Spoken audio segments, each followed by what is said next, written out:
What is up guys, this video is about should you wait for the iPhone 9? The answer is pretty simple, yes. There are 4 reasons that you should wait for the brand new the iPhone 9. Prior to getting into it, could you give a subscribe because I always try to create great content. Otherwise, let me get into it.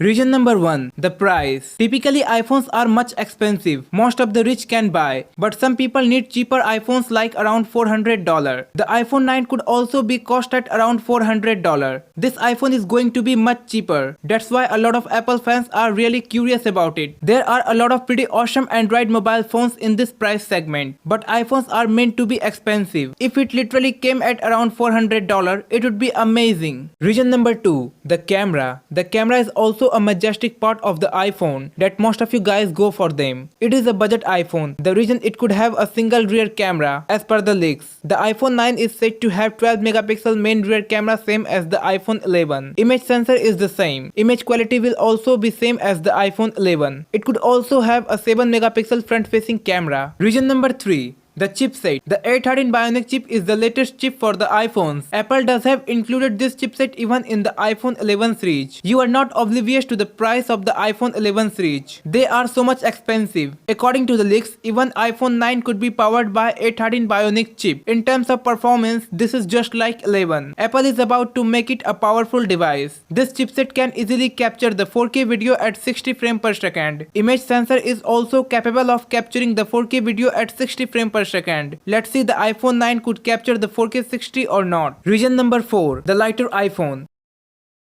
Not only iPhones but also Android phones are being heavier. Some people love the bigger and heavier phones and some people don't even love. If you love to play game, you are gonna need the bigger phone. But the iPhone 9 will be not like that. This is gonna be the lighter iPhone. As per the renders, it's gonna have 4.7 inches HD plus Retina display. You can see the display size is much smaller. I can't even believe this iPhone is gonna be landed in 2020. It will have a massive bezel. I know most of you guys are gamers and you are not gonna like it even a little bit. You would always love to play the game in the bigger screen. I don't think it will be 90 Hz. It will be normal 60 Hz. This is to be cheaper iPhone. Just because you will buy it. I wish it could land around $400. Apple was about to launch the iPhone 9 on 31st March. But the launch date has cancelled just because of coronavirus. Apple does really care about their employees. By the way, I loved it. After cancelling the launch event, Apple didn't even mention what about the next launch event. A lot of mobile phone brands are launching their mobile phones online way, like Oppo and more. Recently, Oppo has launched the Find X2 and Find X2 Pro online way. Even Apple can organize the launch event online way. It would be riveting to see what about Apple event. What do you think about the iPhone 9? Will you buy it or not? If it lands cost at around $400. A great thank you for watching the video. I will see you in the next one and now I wanna wind up the video.